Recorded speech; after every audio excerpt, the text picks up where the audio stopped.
All right. As the professor of practice in this group, the esteemed colleagues actually invited me just for comic relief. And then we'll get to Professor Walter's remarks. What I wanted to do is just kind of walk you around our treaty alliances in Asia. And depending on how you count them, 5, maybe up to 9, you're only going to see one slide. And we'll just kind of do what we used to call a map walk. And those dotted lines matter. So like Colin Gray, the aging strategist and international relations expert, geography still matters.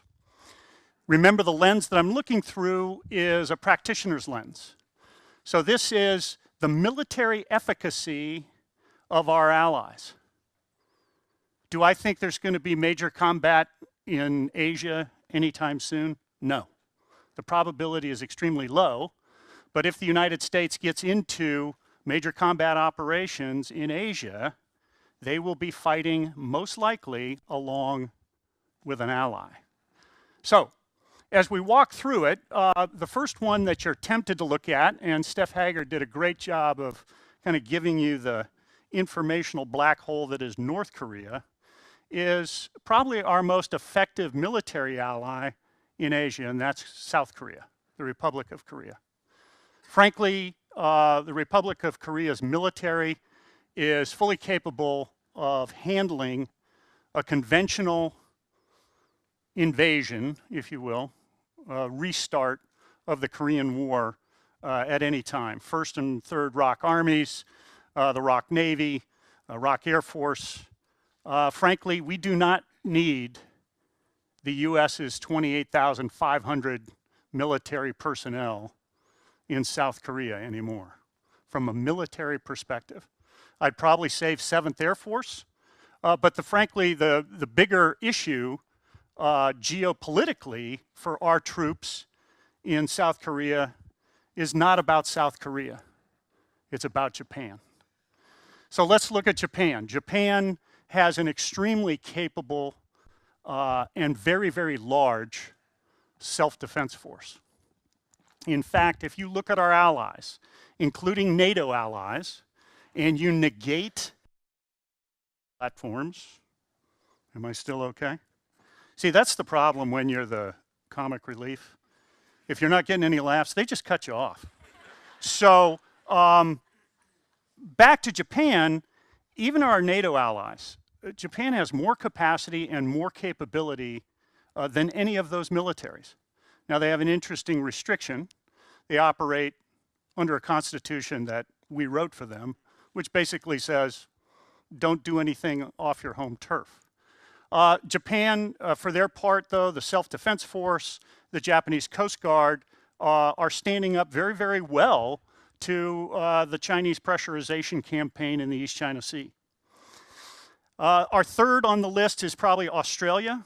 Australia, and you have to couple that with New Zealand. Militarily, capacity-wise, very, very small, but absolutely embedded in our US military. They're in our staffs. They go to our schools. They follow us on every misadventure that we can dream up and have for 100 years. It fascinates me.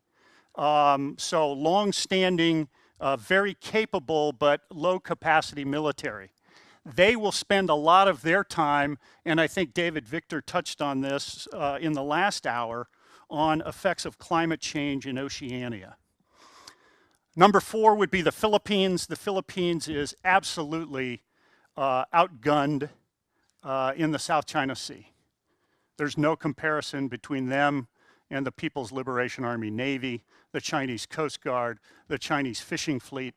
And so the Philippines has significant maritime security issues as that accumulation of advantage continues with respect to China.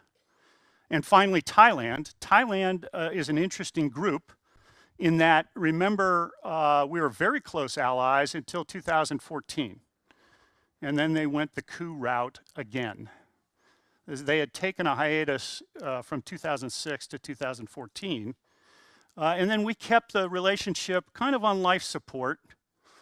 You know, in concert with the State Department, the US Department of Defense kept it on life support with respect to military ties, and we still do a lot of exercises with Thailand. Number 6, somebody is saying, whither Taiwan? Over the last 2 years, that relationship is absolutely dynamic. Taiwan Travel Act, more mill-to-mill, military-to-military engagements. Very, very interesting when you also look at our defense contractors and foreign military sales, how much of that is pointed toward Taiwan right now. The last group I would like to point out is one that gets almost no attention. And I'm going to use an acronym called COFA, Compact of Free Association. So as you look at the map, you see Palau, you see the Federated States of Micronesia, and you see the Marshall Islands, the Republic of Marshall Islands. Those are compact states. We provide foreign aid, we provide preferred status for their citizens to come work and get medical attention in the United States. Per capita, they enlist in our militaries above any other country in the world, including the Philippines. And what is the return on that investment? The return on investment is that the US gets kind of first right of refusal with respect to military operations in and around the compact states. Why do I mention the compact states?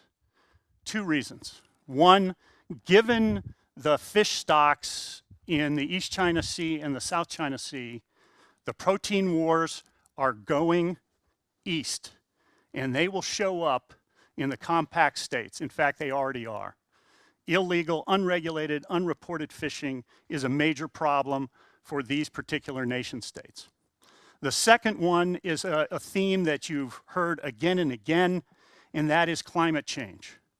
When I was a junior officer in 1981, there used to be a typhoon season in Oceania. There's no more typhoon season. It's year-round. Extreme weather, sea level rise is going to create not only challenges from a humanitarian assistance disaster response perspective, but an environmental refugee perspective that we haven't seen before. With that short walk around Asia, thank you very much.